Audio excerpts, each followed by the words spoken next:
Buenas noches y bienvenidos un jueves más al programa de Hosteltour Televisión, que hoy dedicaremos a analizar la figura del emprendedor en el sector turístico, un elemento, una figura vital para el progreso y para el avance de nuestra industria. Y lo haremos conociendo de primera mano la experiencia de profesionales del sector con brillantes trayectorias. También contaremos con la perspectiva de aquellos que empiezan ya a despuntar y son un claro ejemplo de que para el turismo la creatividad y el empuje de las nuevas generaciones merece estar en el punto de mira. Hablaremos así de cómo cada uno de ellos se ha enfrentado a las dificultades y entre ellas, cómo no, la del apoyo financiero, pero también de todos aquellos elementos que nos haría preguntarnos, ¿el emprendedor nace o se hace? Incluso esa frase que hemos escuchado a muchos de ¿vale la pena? También trataremos de desvelar qué aspectos burocráticos frenan aún el emprendimiento, si hay o no hay una brecha de género en este aspecto o si ha cambiado mucho el perfil del emprendedor en los últimos años. En nuestro espacio de hoy trataremos de responder a estos y a otros interrogantes.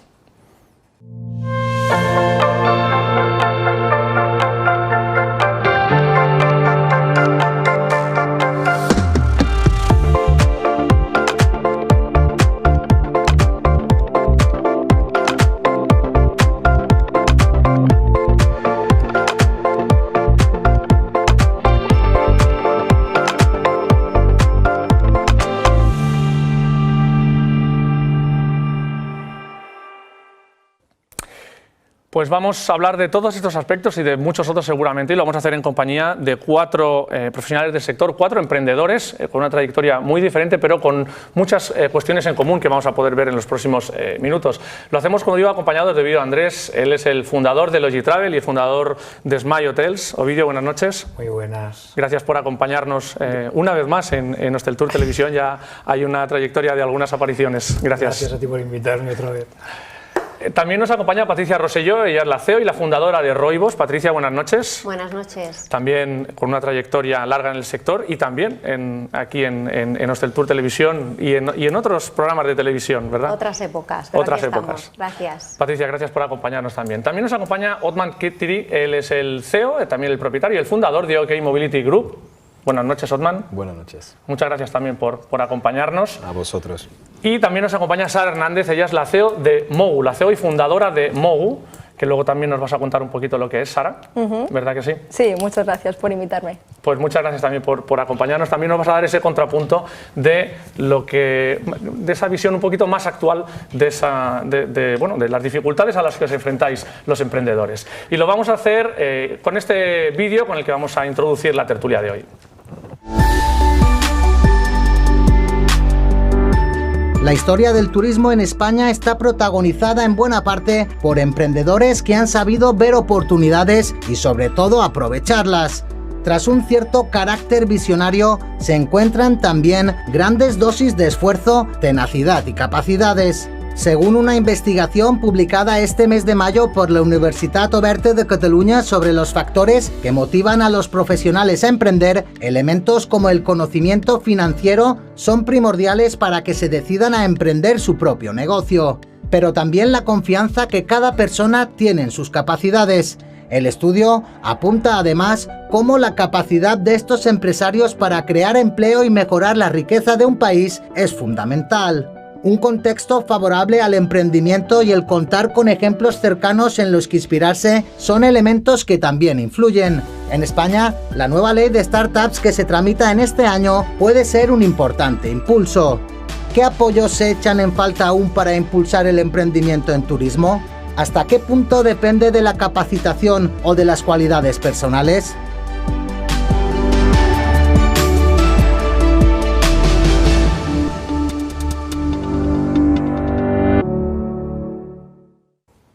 Hablamos de esfuerzo, hablamos de motivación, hablamos de visión, pero yo creo que los cuatro tenéis que compartir, para empezar, qué es lo que en un momento dado os impulsa a tomar esa iniciativa y emprender una historia empresarial. Patricia, ¿qué es lo que...? Porque también dentro de tu trayectoria no siempre has sido emprendedora, también has sido directiva y has sido empleada de otras empresas, pero en un momento dado decides empezar eso. ¿Por qué?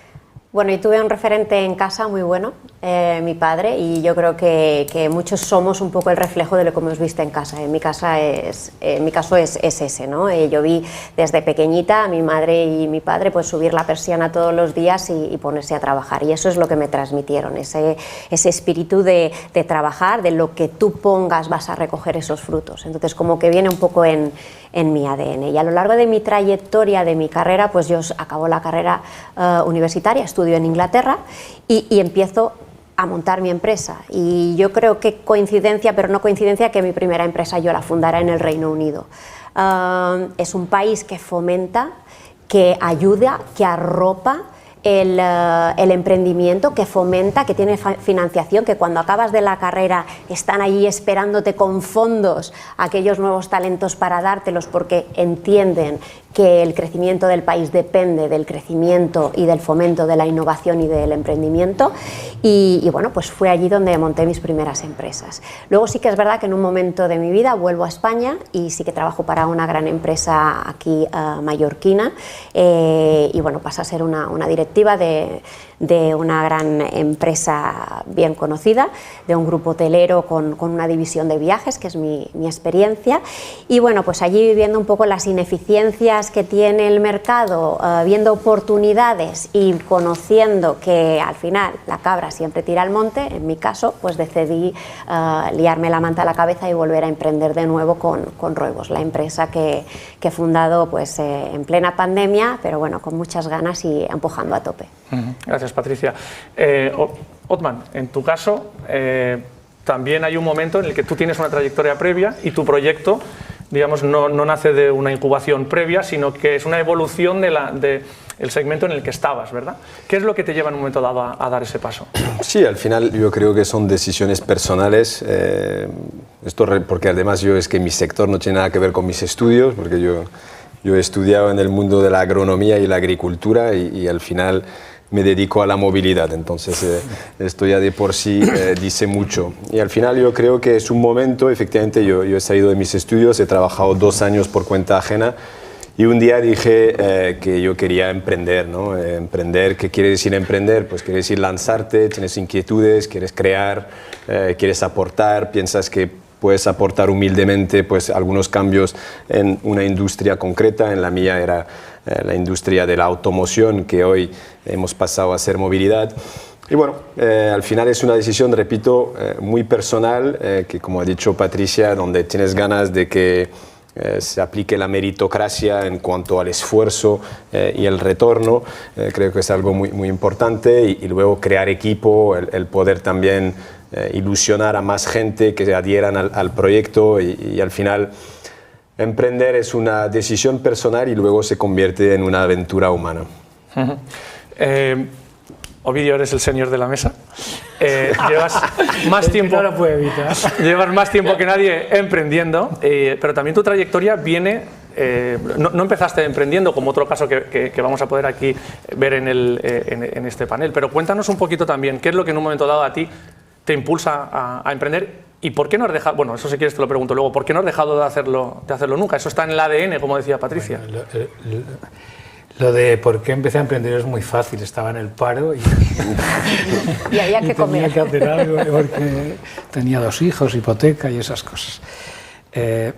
Yo la verdad es que empecé, esto de si naces o te haces, yo creo que vamos por la vida discurriendo de una manera y según cómo te va, pues vas haciendo, ¿no? Yo empecé en consultoría, en lo que ahora es Andersen Consulting, estuve ahí 5 años y mi último proyecto fue para Grupo Fluxar, y donde realmente yo adquirí los conocimientos profesionales más fuertes es ahí, un equipo fantástico. Pero en un momento determinado, pues cosas de la vida, pues decidí que quería hacer otras cosas. Y esto de emprender es algo... ¿Sabéis cuál fue mi primer proyecto cuando decidí dejarla? Era vender diamantes a través de entidades financieras. Y me fui a Israel y conseguí convencer a una de las 3 diamanteros más importantes para que montásemos el proyecto. Y la verdad es que ese fue mi primer chafón. A partir de ahí he tenido muchos, pero Eso es un chafón a lo grande. Sí, sí, O sea, no te puedes ni imaginar. Lo que pasa es que... Un maño vendiendo diamantes en Londres. Un mallorquín. Un mallorquín. Y sí, la verdad es que fue muy interesante. Luego, a partir de ahí, pues, fue una época tremendamente dura, porque tampoco es que dijes, soy emprendedor, no, que va.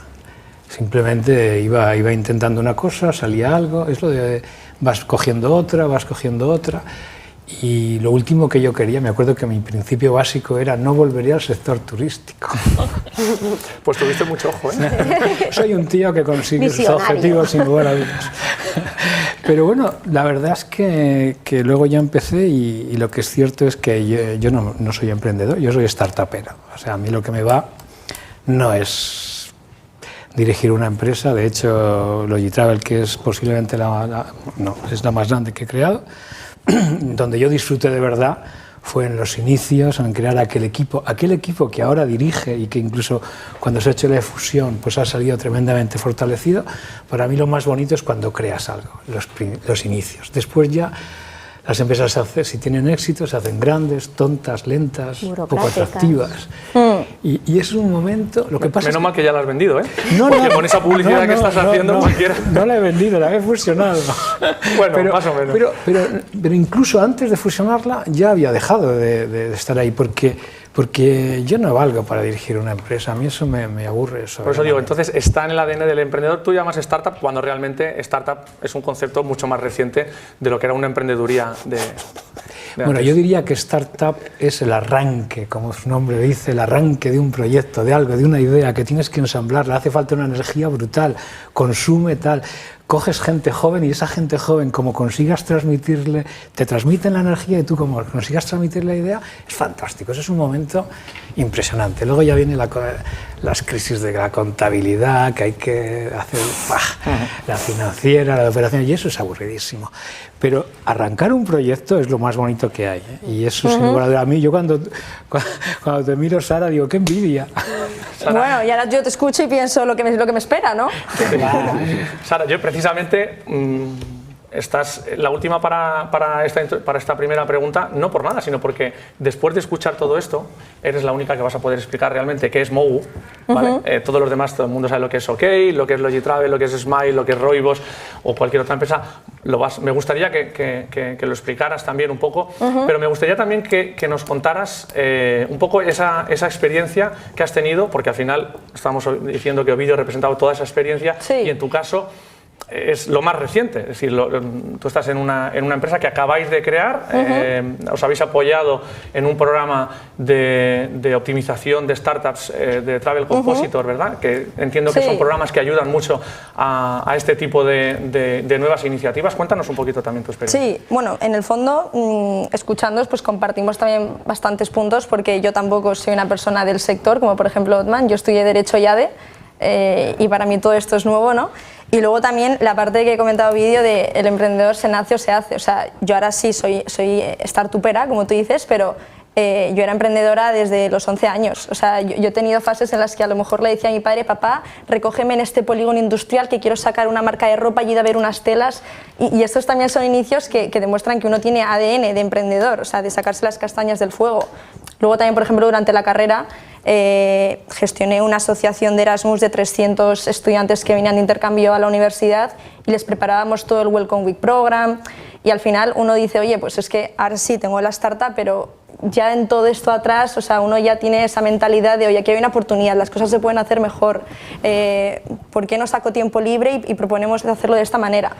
Entonces, digamos que durante la carrera pues, me fui uniendo de personas, uno de ellos acabó convirtiendo en mi mentor, que es mi actual socio de Mogu, y bueno, y se dio el caso de que justo por unos temas personales yo dejé el trabajo en el que estaba, o sea, yo me gradué y estuve un tiempo en una empresa, pero después de ahí este socio / mentor me dijo, oye, pues mira, yo he vendido mi empresa tecnológica, tengo un hermano que lleva toda la vida taladrándome el cerebro para que innove en turismo. Su hermano venía a estar en turismo como guía turístico, teniendo un receptivo en Croacia durante 20 años. Y se unen los buenos timings, el equipo, que tú estás buscando unas nuevas oportunidades, montemos esto. Entonces, o sea, somos un equipo, yo pues súper jovencita saliendo de la carrera, luego Héctor con una empresa ya vendida, con un éxito en el mundo tecnológico, y luego una persona que venía con todo el conocimiento del sector de qué se podía hacer diferente, pero un poco así como comenzando.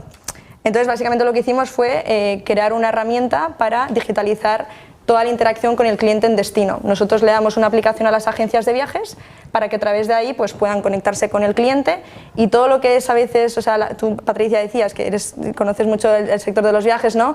La comunicación con el cliente, que se escribe por WhatsApp, que se envía 400 mails al correo, el cliente luego no lo encuentra, y bueno, muchos temas que igual durante la presentación contaré, pero también, por ejemplo, la posibilidad de monetizar al viajero el destino.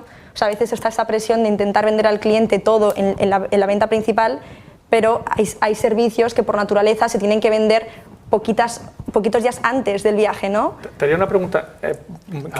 Habla con pasión, y eso Sí, es clave. que transmite Está todavía en esa fase de pasionality. Luego No, os iba yo a soy preguntar apasionada. en qué os veis reflejados, pero primero te quería preguntar cuál ha sido la mayor dificultad que has tenido.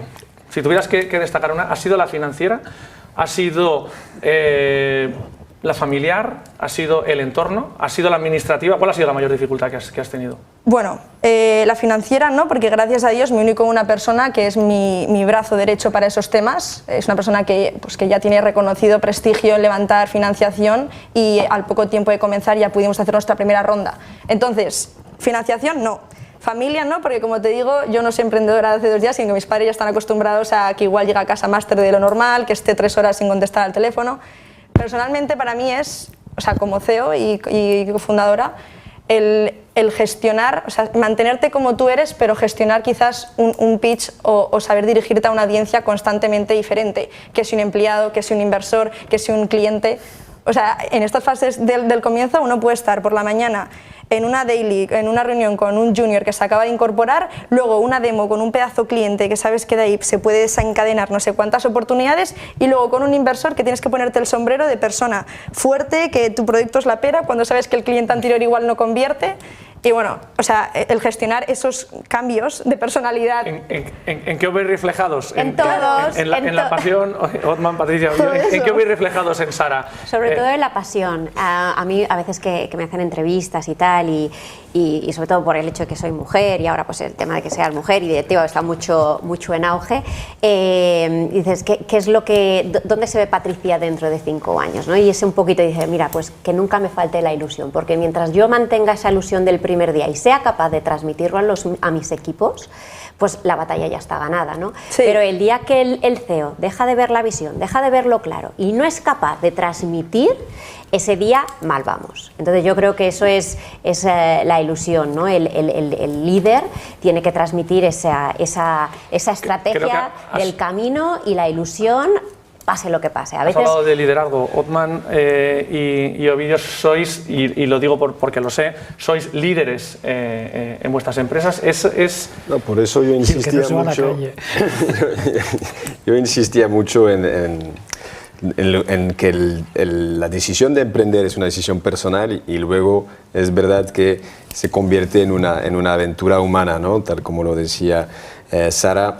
Al final tienes que pasar, y me reconozco mucho sobre la multifaceta, ¿no? Es decir, la plurigorra que tienes que tener para estar con un banco y vender que vas a vender muy bien, y luego pasar con otro. O sea, son muchas facetas muy interesantes. La verdad es que somos bastante no sé, es que es una especie de esquizofrenia, ¿no? Porque al final estás por la mañana diciendo algo, por la tarde diciéndolo pues, de una manera más edulcorada, o más dulce, más salada, y pasas del enfado o de la frustración a la alegría. En montaña rusa. Y todo es muy interesante, y luego comparto con Ovidio que la fase de lanzamiento es muy bonita. Yo ahora, sin haber creado nada nuevo, pero en OK hemos lanzado un nuevo producto que no representa ni un 1% de la facturación, que es el alquiler de las motos, y me ilusiona más que el alquiler de coches, porque es nuevo, y entonces es que lo estoy siguiendo de muy cerca para ver si funciona o no funciona, y estos Es muy interesante el ver cómo reacciona el mercado a una idea, ¿no? Y al final el poder ver esto en tiempo real es súper interesante y esta es la suerte del emprendedor, vamos a decir, ¿no? O sea, tenemos muchas desgracias. Se supone que disfruta mucho pero de esto se disfruta, porque si no disfrutas de esto es mejor no empezar.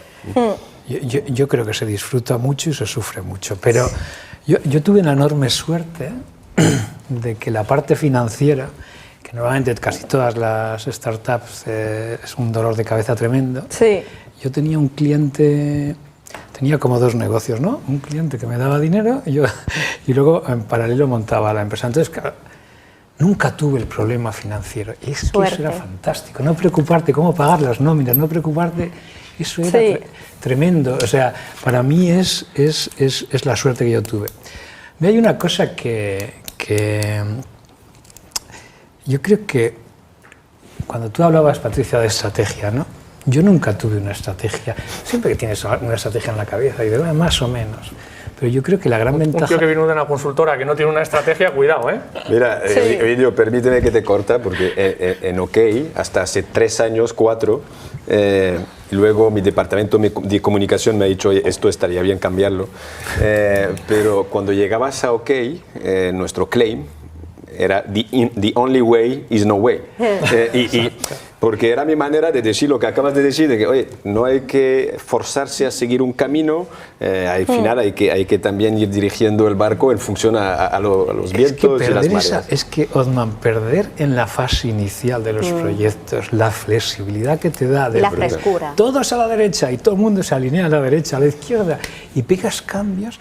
Entonces, yo cuando dejé Logitravel es cuando aquello se había convertido tan grande que decías a la derecha y era un transatlántico y a los 2 kilómetros giraba, eso ya no era.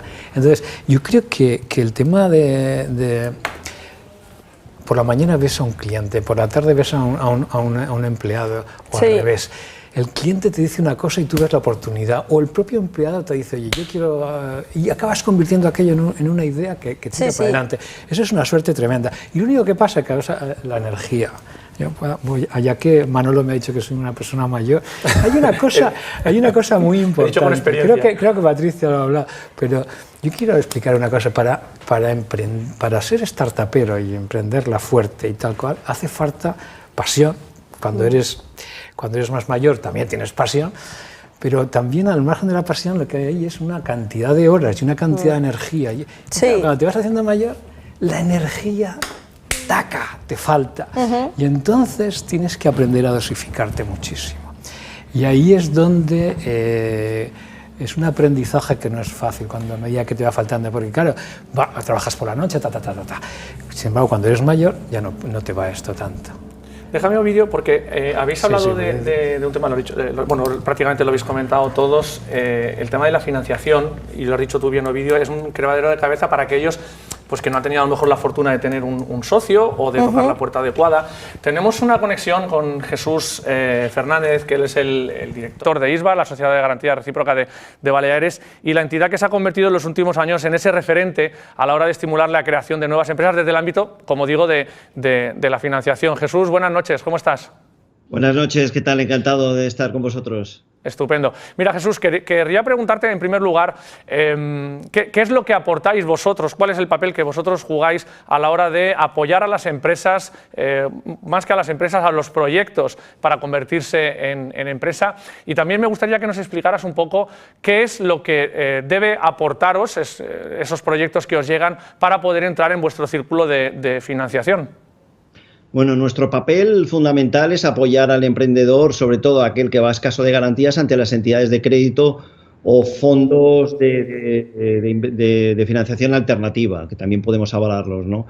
Entonces, nosotros estudiamos el proyecto y lo analizamos, independientemente de las garantías, evidentemente dependiendo de los volúmenes de financiación que nos solicitan, y una vez estudiadas las operaciones, pues bueno, pues lo apoyamos, ya ponemos en contacto al banco con el emprendedor y bueno, consigue la financiación, porque somos una entidad financiera y al final es como un banco avalar a otro banco, para que nos entendamos.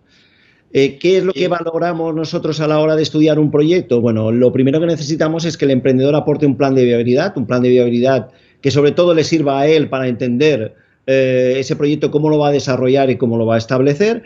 Nosotros en ese plan de viabilidad analizamos evidentemente la figura de la persona que va a emprender, es decir, su currículum, su experiencia, del producto que va a poner en marcha, los precios, cómo lo van a comercializar. En definitiva, lo que buscamos es, con la solicitud de financiación que tiene, es encontrar un punto de equilibrio donde pueda desarrollar el proyecto y evidentemente pueda pagar los préstamos o de financiación que necesita. Básicamente es esto. No querría que te despidieras sin preguntarte también, con toda la garantía, bueno, con todos los años que lleváis realizando ese trabajo tan importante, te querría preguntar cuál es la evolución que habéis percibido en las empresas. En los últimos tiempos parece que esas iniciativas, todas las startups son de un carácter tecnológico, en el ámbito turístico por lo menos. ¿Es así? ¿Es lo que estáis viendo vosotros o hay otros ámbitos? ¿Cuál ha sido la evolución en el perfil de los proyectos que se os acercan? La mayor parte no son de evolución tecnológica, hay una parte importante y cada vez mayor. La mayor parte de los proyectos que se presentan son evoluciones de negocios tradicionales. Es decir, pongamos un ejemplo de la hostelería. La hostelería es el clásico ejemplo donde se ha apostado más por restaurantes, por así decirlo, de mayor calidad, con ideas nuevas, nuevos. Se está valorando cada vez más la calidad, lo mismo que en los proyectos hoteleros. Es decir, se ha apostado mucho, sobre todo últimamente, por todo el tema del desarrollo de los hoteles urbanos. Entonces, bueno, va cambiando y va evolucionando. Pues Jesús, muchísimas gracias por esta pincelada que nos has dado desde fuera. Evidentemente, podríamos haber tenido aquí muchas más representaciones en esta mesa, pero creo que esa visión desde la perspectiva de la solución financiera pues será interesante tenerla. Muchas gracias, Jesús. Buenas noches. Gracias a todos. Buenas noches. Yo creo que al hilo de lo que dice Jesús es súper importante dejar bien claro que para ser emprendedor no es necesario inventar. Es decir, emprender no quiere decir inventar. Es decir, hay algunos que han inventado, sí, Facebook, vale, pero no es porque uno no se siente capaz de crear algo nuevo como lo ha hecho el fundador de Facebook o de aplicaciones de este tipo, que realmente han aportado algo nuevo a la sociedad, que no se puede emprender. O sea, para emprender hay que innovar. Y entonces, que es muy diferente que inventar. Entonces, tú puedes innovar en un sector maduro y penetrarlo pues, de una manera disruptiva. Y esto es emprender. Y por supuesto, no todos los proyectos, no es que tenga absolutamente nada en contra de la tecnología, que es uno de los departamentos que más crece en OK, pero que emprender no tiene por qué ser forzosamente ligado a la tecnología. Tenemos la suerte de ver proyectos muy innovadores que no tienen nada que ver con la tecnología y que son totalmente disruptivos e interesantes. Totalmente de acuerdo con Othman, y siguiendo con el tema de la financiación, en mi caso pues hicimos una ronda de financiación, nos fue muy bien, pero yo lo que a los futuros startuperos que no se queden cortos, porque he visto empresas con ideas fantásticas y líderes buenísimos, con ideas estupendas, innovando muchísimo, pero que se han quedado cortos y a la segunda ronda de financiación no han llegado. Entonces, aquí sí que como que he vivido toda mi vida, he estado emprendiendo, excepto esos 3-4 años que estuve en el grupo turístico aquí en Baleares. ¿Se pueden decir los nombres, Patricia? Es el grupo Iberostar. Creo que es importante que uno diga, vale, este dinero hasta dónde me llega y si necesito más, ¿dónde voy a ir a buscarlo? Y luego está el tema personal, porque todos somos aquí emprendedores y dices, bueno, pongo del mío, voy a buscarlo fuera. Entonces, tienes que sopesar muy bien el tema de si invierto como mi propio dinero, ojo, que tengo familia, no tengo familia, entonces es un compendio. El tema de la financiación, si lo tienes, fenomenal, pero aquel que no lo tenga tiene que asesorarse muy bien. Creo que porque lo peor sería tener una gran idea, llegar a la primera fase y no poder llegar a la segunda fase de éxito y ver ese proyecto que es precisamente por lo que mueren muchas startups. Tal cual. O sea, aquí está el caso que igual, pues casualmente hemos dicho que no hemos tenido el problema de la financiación, pero el dato real es que todas las startups fracasan. Un 90% de la causa tiene que ver con que se quedan sin dinero. Se quedan cortos. O sea, precisamente con lo que tú decías, nosotros supimos combinar muy bien la financiación por parte privada y, por ejemplo, bancaria a través de un ENISA en un contexto en el que quizás pues, en medio de la pandemia no podíamos sacar al mercado nuestro producto, no podíamos tener unas métricas que nos permitieran aumentar la valoración. Entonces dijimos, oye, pues si metemos a inversores va a ser una fase muy inicial con una valoración que igual a lo mejor cuando salgamos al mercado es completamente diferente. Oye, pues vamos a pedir un ENISA, ya lo devolveremos, ¿no? Bueno, el ENISA no, si va bien no hay que devolverlo, pero es precisamente eso, o sea, saber utilizar los instrumentos que tienes a día de hoy. No siempre hay que entrar en el loop de la financiación a través de inversores. Yo de hecho siempre en el equipo lo digo, o sea, yo soy más de producto y de clientes y odio cuando estamos teniendo más reuniones acerca de inversores que del mercado y a veces entramos en ese riesgo. Othman se ríe mucho cuando... Sí, no hay que perder el foco y además yo creo que, mira, aquí hay 4 emprendedores y yo creo que los 4 en cuanto a financiación han sido distintos, ¿no? Es decir, yo en mi caso, quizás no vaya a sentar bien lo que voy a decir, pero yo he buscado la manera de no necesitar financiación. Es decir, y es lo que me permite hoy seguir siendo propietario del 100% de la compañía, porque es que al final, ahora que tenemos MoveOn, una sociedad de Venture Capital, porque a mí me encanta oír gente como Sara, y entonces tenemos un vehículo... Toma nota, Sara. Sí, luego hablamos. Me parece que el vídeo también tenía algún mensaje para ti. Tenemos el vehículo en OK Group, porque la verdad es que es súper interesante escuchar a los jóvenes y poder acompañarles y compartir con ellos, ¿no? Pero al final, yo justamente para intentar empatizar con los startuperos, ¿no? Le digo, pero... la ronda, ¿no? O sea, es la palabra mágica, la ronda, ¿no? Y al final uno me llegó a confesar la realidad, que una ronda al final se celebra, pero al mismo tiempo quiere decir que te acabas de diluir. Claro. Es decir, y entonces yo creo que hay que trabajar también la manera de intentar que los negocios, que las empresas sean lo más sostenibles posibles económicamente, sí. ¿no? Y entonces, por sí mismos. Y es posible, es decir, quizás precise de más tiempo, pero es posible. Yo siempre he dicho que en nuestro caso hemos usado la financiación como la publicidad, ¿no? Es decir, la financiación nunca ha sido obligatoria para OK, pero sí que ha permitido acelerar la expansión, es decir, es como la publicidad, ¿no? Es decir, te permites dar a conocer, ¿no? Es decir... Pues fíjate, Othman, que acabas de decir financiación y publicidad, me lo has puesto chupado para hacer la interrupción, porque nosotros nos financiamos con la publicidad, aunque parezca mentira. Interrumpimos esta interesante tertulia unos instantes y volvemos enseguida. Gracias.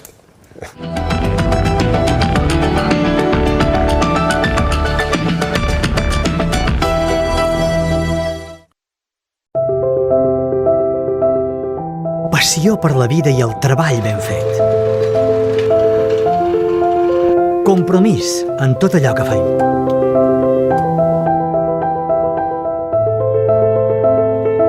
Esforç i dedicació per aconseguir el que ens proposem.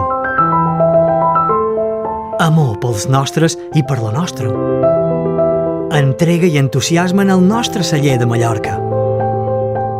Blanca terra, sortit del cor de la nostra família. ¿Necesitas retirar tus residuos? Hazlo de la forma correcta. En Aujub Contenedores encontrarás todos los servicios que necesitas para retirar tus residuos cuidando del medio ambiente. Alquiler de contenedores de obra, tubos de desescombro, sacas, maquinaria para la construcción, camión grúa y transporte autorizado de residuos. Infórmate en el 971 43 18 11 o escríbenos a info@aujub.com. Aujub Contenedores. Cuidamos del medio ambiente. Cuidamos de ti. ¿Eres profesional de la hostelería? ¿No encuentras stock? Todo lo que necesitas está en un solo lugar. Cine Marrachí. Tenemos stock. Maquinaria y equipamiento profesional para hostelería. Fabricación a medida. Productos nuevos y de segunda mano. Servicio técnico propio. Atención personalizada y financiación a medida. Prepara ya la temporada 2022. Cine Marrachí. Estamos aquí para ayudarte. TQ Eurocredit. La alternativa a la banca ahora a tu lado. Estudiamos tu situación financiera, te asesoramos sobre la financiación privada y realizamos un servicio de acompañamiento y retorno. Nuestra misión es conseguir tu beneficio. TQ Eurocredit, Un nuevo futuro financiero empieza.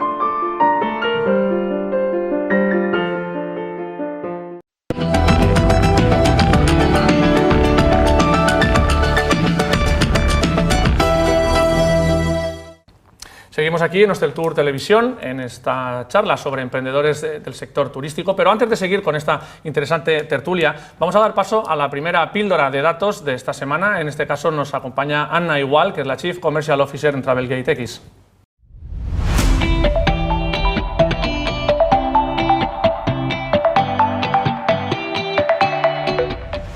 Os preguntaréis de dónde sacamos los datos en Travelgate. Pues bien, nuestra solución tecnológica facilita la conexión entre proveedores de inventario de acomodación y sus clientes, por lo que recopilamos millones de peticiones diarias de acomodación.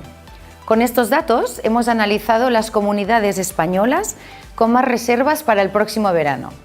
Andalucía y Baleares se mantienen en el top del ranking con el 21 y el 22% de las reservas respectivamente. Canarias, Cataluña y Valencia son las siguientes comunidades con más reservas activas para los meses de junio, julio y agosto. Por otro lado, en cuanto a las reservas activas hacia el mercado español, vemos que el 57% son realizadas por españoles, seguidas de ingleses, portugueses, italianos y alemanes. Estas dos últimas nacionalidades son las que más crecen respecto al año anterior, casi llegando a niveles de 2019.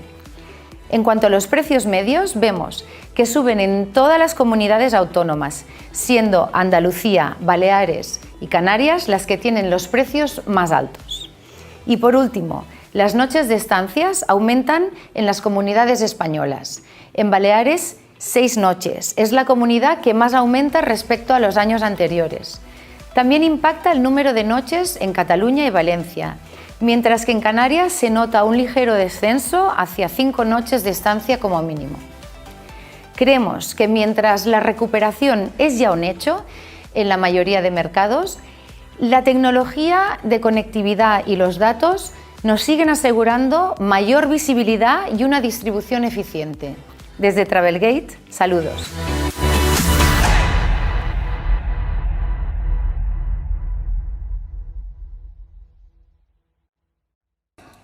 Pues como digo, seguimos aquí en esta charla y me gustaría retomar una de las cuestiones que decía Patricia y que tenemos hoy aquí muy bien representada en esta mesa, y es, has hecho una mención a esa cuestión cuando decías que sí existía cierta brecha de género, ciertas dificultades. ¿Tú crees que en estos momentos también, tú por un lado tienes esa trayectoria y tú, Sara, en este caso, puedes contarnos si la realidad a día de hoy es, así como en otros ámbitos, sí que existe, me gusta esa sonrisa, Patricia, porque creo que tienes que decir algo, pero ¿percibís una brecha de género en las posibilidades de sacar adelante una startup? Si quieres, empieza tú, Patricia. Sara, perdona. Sí. Bueno, a nivel de startup la cosa va cambiando, porque sí que es cierto que cada vez te encuentras más startups con participación femenina, igual no en la parte de dirección, no como cofundadoras, o sea, no como CEOs, ¿no? Pero sí de cofundadores. Pero al final, pues una startup está asociado al sector muy tecnológico y el CEO viene de ser o ingeniero o de negocio, o el CTO, que es su mano derecha, suele ser así, y esos son roles que a día de hoy el perfil de gente que se forma en ellos suele ser un hombre. Pero yo creo que las cosas van cambiando. De todos modos, en los eventos en los que participo, ahora justo venimos de estar en Barcelona con una aceleradora, bueno, nosotros fuimos una de las startups ganadoras y éramos la única en la que había una mujer CEO, de 10 que estábamos participando. Entonces yo creo que es una porque cuestión... haya habido algún tipo de selección, digamos, exógena al proceso, sino porque dentro de esos procesos es lo que se está encontrando. Claro, es lo que se da, pero igual me atrevo a decir que a lo mejor hace 10 años no había ni una sola mujer.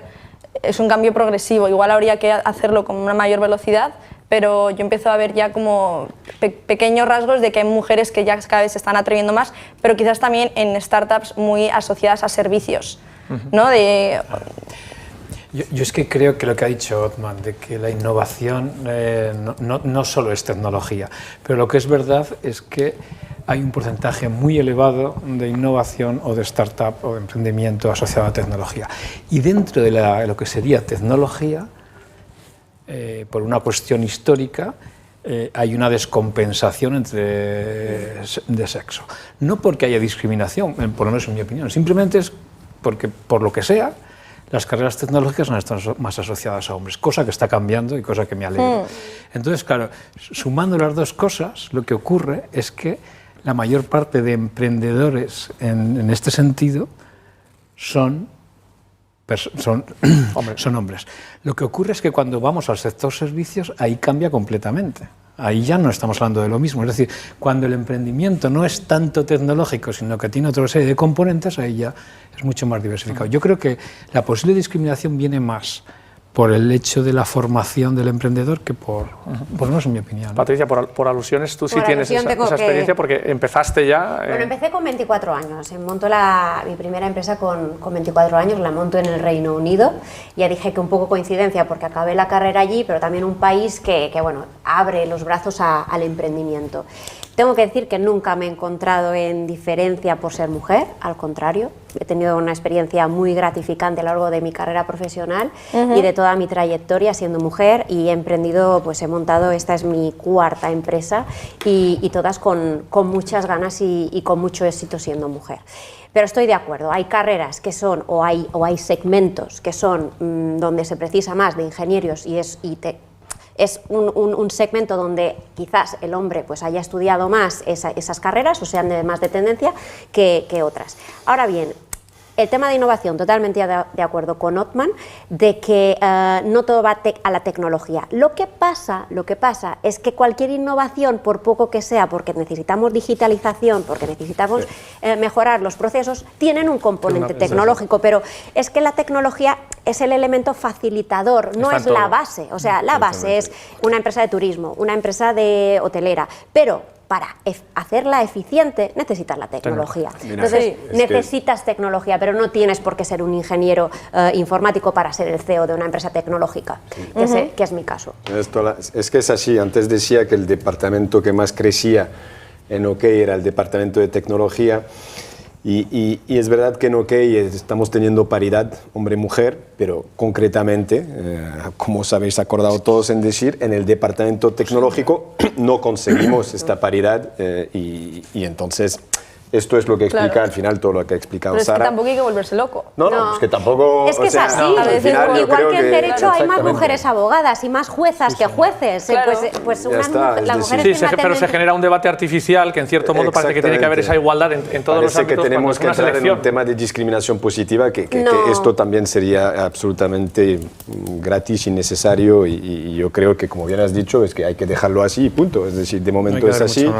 Y quizás pueda explicar que en los sectores ligados, en las startups ligadas a la tecnología, pues de momento haya estos porcentajes que esperemos que cambien, pero que al final sí, serán las mujeres que decidirán si quieren cambiarlo, porque al final son ellas que tienen que ser atraídas por la tecnología, y entonces a partir de ahí...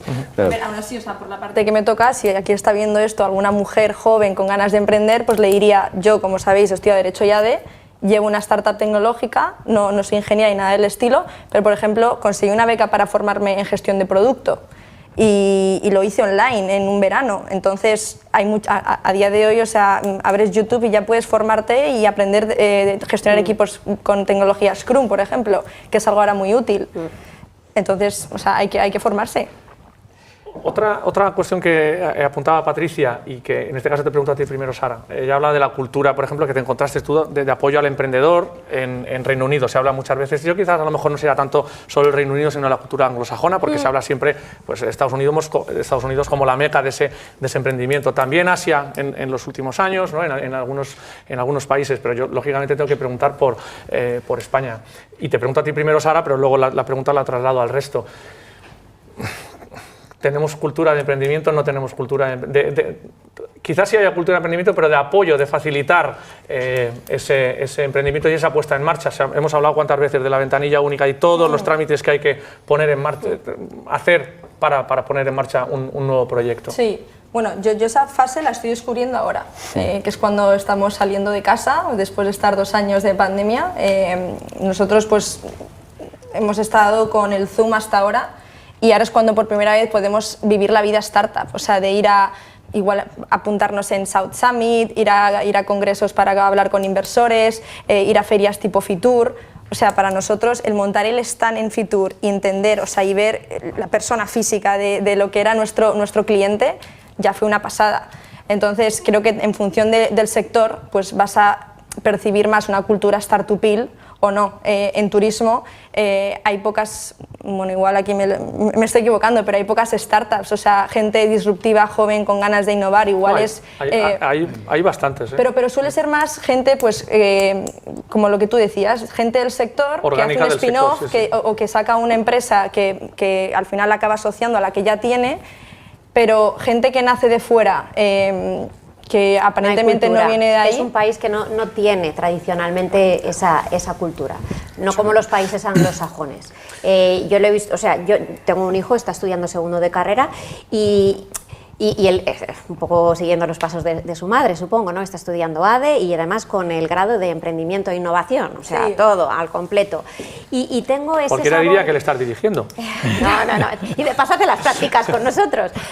No, pero me sabe un poquito agridulce, porque yo tuve la capacidad de, jolín, el Reino Unido, es que la financiación nos venía a chorros, el banco, ¿qué necesitas? Un overdraft, pero es que no te pedían nada. Aquí, cualquier joven que quiera emprender hoy, le piden, ¿tu padre dónde trabaja? Exacto. ¿Tu madre quién es? No es justo que a un hijo o a un chico con 18 años que sale de la carrera le pidan quién es su padre y su madre cuando él quiere empezar. O sea, que le avalen. Claro.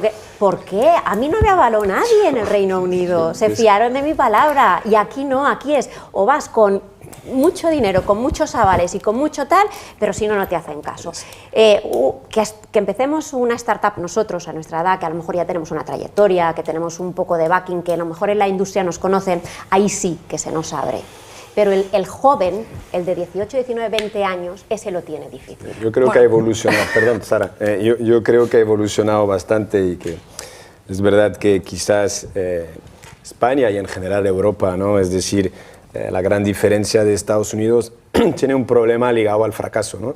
Y entonces, al final, cuando emprendes, oye, hay un porcentaje de posibilidad de que no vaya bien. Y entonces, muy alto, además. Este porcentaje de posibilidad, pues la sociedad, para empezar, antes de hablar de los bancos o de las fuentes de financiación, es decir, la sociedad ya aquí te culpabiliza por ello, ¿no? Entonces, y luego entramos en el tema de la financiación, ¿no? Es decir, otra vez, en el que he dicho, oye, nosotros hemos montado el tema de tal manera que hoy pues no me haya diluido, pero entonces ha llegado un momento que sí he tenido que recurrir a la financiación, como he dicho antes, para expandirme, ¿no? Y entonces, pues efectivamente, o sea, al principio al menos voy a hablar, porque lógicamente, como os podéis imaginar, mi relación con la banca ha ido evolucionando con los años, pero y en muy positivo. Yo también, ya peor.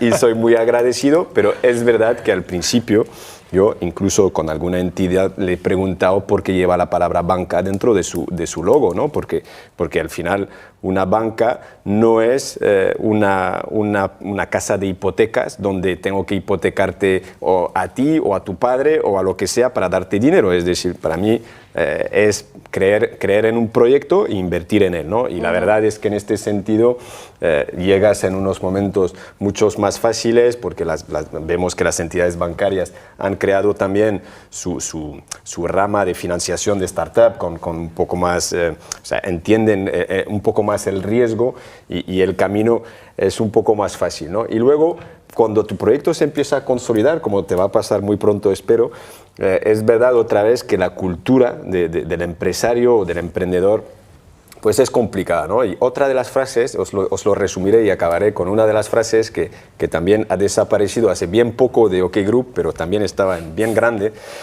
que muestra a ver también un poco con la relación con la sociedad o la relación con los sectores o la competencia, era que si te copian es que tienes un modelo exitoso. Y si te critican es que ni saben cómo copiarte. Y entonces, desgraciadamente, pasas mucho rato por la crítica, ¿no? Es decir, porque cuando innovas, al principio te tratan de loco o te intentan desprestigiar o te difaman o lo que sea, y esto quiere decir que vas por buen camino. O sea, que esto cuando te pase, que sepas que vas muy bien. De todas maneras, yo creo que, a pesar de que hemos avanzado, pero yo creo que el tema de este país, estoy 100% de acuerdo contigo, Patricia, y es que la banca tradicional no, a pesar de que ha avanzado y tiene unos criterios de decisión, de apoyo al emprendedor que no se adaptan para nada, cosa que en otros países es mucho más fácil y con una secuenciación de fases. Y luego en este país han ido creando lo que sería la parte alternativa, Business Angel, Family, bla, bla, bla, gente que... Pero existe todavía, se puede llegar, el Fitura y el foro pero realmente ha dicho Othman una cosa que yo recomendaría, y es que cuando se acude a estos eventos o cuando se acude a estas rondas o a los fondos, es muy importante seleccionar muy bien con quién. Muy importante. No solamente es el dinero, sino es el quién. Es el partner, porque te va a acompañar toda la vida. Pero solo para eso ya tienes que tener un conocimiento. Sí. Es decir, para ser capaz de discernir quién es el buitre y quién es el fondo. No, pero ya no solamente es una cuestión de buitre, no, es invasivo, no. Es decir, un emprendedor gira, y cuando yo he visto plataformas que yo no valgo yo no aguanto a toda esta peña, ¿no? Y entonces he tenido la suerte de no tener que depender. Pero realmente hay que llevar muchísimo cuidado, porque un emprendedor necesita tener muchísima libertad de acción. Sí. Muchísima libertad de acción. Y en este país no existe como en el mundo anglosajón. A mí el mundo anglosajón lo que me gusta es que un proyecto se divide en muchas etapas y te vas y prácticamente, aunque te aprueban el proyecto, te lo revisan cada X meses y vas teniendo... Es decir, no es como aquí no, allí es etapa paso a paso. Entonces la gran ventaja que tiene el modelo anglosajón respecto al modelo, digamos, europeo, es que allí, si tú vas demostrando hitos, ellos te lo van justificando, y en esa justificación, cuando tú presentas ese hito, tú puedes decir, oye, y he visto tal. Aquí es muchísimo más inflexible, aquí el problema que hay aquí es muchísimo más monolítico, y un emprendedor no puede ir tan pillado de manos. Necesita margen de muchísimo movilidad. Margen. Y aquí parece que, no, y las rondas de financiación que tenemos, que está muy bien, y para tal, pero eso para mí es... Rápidamente, Sara, porque vamos a ir a la segunda píldora. Vale, o sea, dos cositas que tenía que apuntadas. Por un lado, que estoy de acuerdo en que hay que ser lo más... Déjame entonces que así cerramos ya con ese último bloque. Vamos a dar paso a la última píldora de datos que tenemos, vale. Porque también los espectadores de Hosteltour Televisión esperan también saber un poco esos avances que nos ofrece, en este caso, Javier Serrano, CEO de Conetix, sobre cómo va a ir o cómo está yendo la temporada.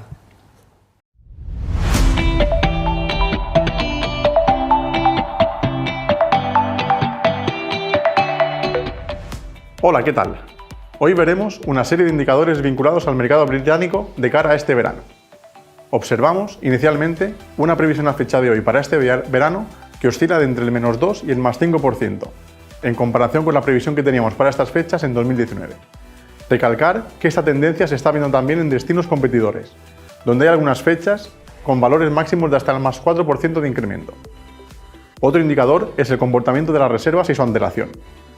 Vemos casi un 40% más de volumen de reservas realizadas en los últimos 60 días de cara a este verano. Esto demuestra que poco a poco va aumentando la previsión en general para mercados internacionales. En contraprestación, el mercado nacional, donde no está tan marcada la tendencia.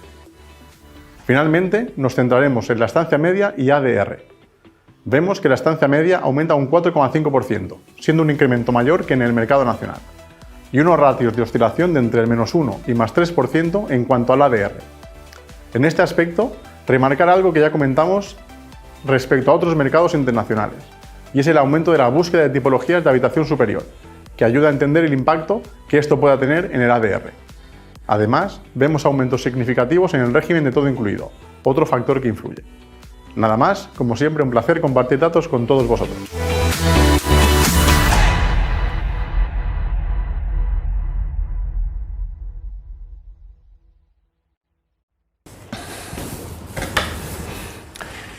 Discúlpame, Sara, ahora puedes seguir si quieres después de escuchar esta píldora con esas apreciaciones que quería hacer sobre las intervenciones de Ovidio, Patricia y Othman. Sí, eran dos cosas muy breves. O sea, por un lado, que a pesar de que quizás sí que se están dando pues, oportunidades a través de estos eventos para que las startups crezcan, yo creo que también hay que tener en cuenta que cada vez la personalidad, al menos de los jóvenes, que quieren todo al instante, o sea, que, ¿sabes? Que con dinero lo pueden conseguir cualquier cosa, que ahora en el móvil tienen acceso a cualquier cosa, choca un poco con lo que es ser un emprendedor, que es lidiar con incertidumbre, que es ser muy disciplinado, ¿sabes? Que es tener también una autoestima fuerte, seguridad en sí mismo, tener una visión clara.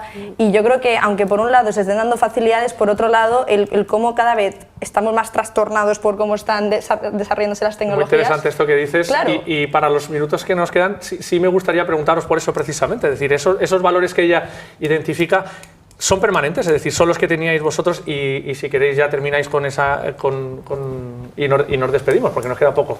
Sí, a ver, yo creo que, y lo iba a decir antes de que Sara lo dijese, ¿no? Es decir, yo si para cerrar, dar un consejo, ¿no? a los emprendedores, porque yo creo que nos hacen falta más y yo animo a la gente a lanzarse, hay que ser valientes y sobre todo que hay que acostumbrarse a decir que la ambición es una virtud. Es decir, sí, la ambición, ser ambicioso es una virtud. No hay que avergonzarse de decir que tienes ambición. Eso sí, efectivamente, la ambición es una virtud siempre que va acompañada de valores.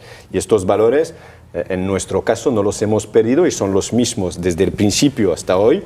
Quizás luego con los años, pues, más concienciación todavía sobre algunos, pero por ejemplo la honestidad, la transparencia, el trabajo, la perseverancia, el rigor, o sea, muchos que nosotros recopilamos dentro de lo que llamamos la OK Attitude. Y últimamente, pues mucha sostenibilidad, mucho social corporativo, intentar devolver también en esta fase de los proyectos, pues intentar devolver a la sociedad parte de lo que te ha dado y todo esto. Pero sobre todo intentar ¿cómo decir? Reconciliar la gente con la ambición, que la ambición es positiva, sed ambiciosos, pero con valores. Es verdad que es un concepto que está un poquito denostado en el ámbito, ¿verdad? Ovidio y Patricia, para terminar. Un puntito, equivócate pronto, esa es mi recomendación. O equivócate barato. Es decir, es lo mismo, pronto para que te cueste poco o barato para que te cueste menos. Es eso, ¿no? A los startups, a las personas que están emprendiendo, tienen que tener dónde van a probar, como decía Ovidio, a lo mejor te sale una oportunidad y te desvías un poco y luego te vuelves a desviar, pero oye, si ese no es el camino, cuanto antes te des cuenta mejor, porque eso te toca el bolsillo y es caro. Entonces mi consejo es el equivócate pronto y eso, mantén esos valores firmes. Hay un libro buenísimo que se llama The Founder's Mentality y es esa mentalidad del fundador, tienes que transmitirlo al equipo y mantenerlo lo más prolongado posible a lo largo de la vida de tu empresa. Ovidio, tú terminas en 30 segundos. No, yo lo que diría es de que 100% yo le llamaba a toda esta teoría de la ensaimada, cada vueltecita, pero bueno, esto no me da tiempo a explicarlo. Yo creo que el emprendedor, la clave también es rodearse de un equipo, transmitirle unos valores, transmitirle el sentido de por qué se está haciendo eso, y si consigues que ese equipo de gente joven también te arrope, entonces el éxito es mucho más fácil y disfrutas mogollón. Disfrutas muchísimo porque se sufre, y la clave es que no estés solo, porque el emprendedor, que sí que va solo, pero si el emprendedor tiene un buen equipo y es capaz de aunarlo, yo creo que es el valor clave a la hora de tener una vida tranquila. Qué bonito. Rodéate de un... No, pero yo lo cumplí. Has tenido una verdadera masterclass, Sara. Sí. Me voy, mira las notas, me voy. Que conste que lo he cumplido. Esto convalida cuando vayas a pedir financiación. Sí. Que yo sepa. Pues de verdad os agradezco muchísimo, ha sido un placer de verdad teneros esta noche aquí en el plató de Hostel Tour Televisión. Patricia, Ovidio, Othman y Sara, muchas gracias por vuestra compañía y también por vuestro conocimiento. A ustedes por su atención. Nos vemos aquí la próxima semana en Hostel Tour Televisión, en Fitbit Televisión.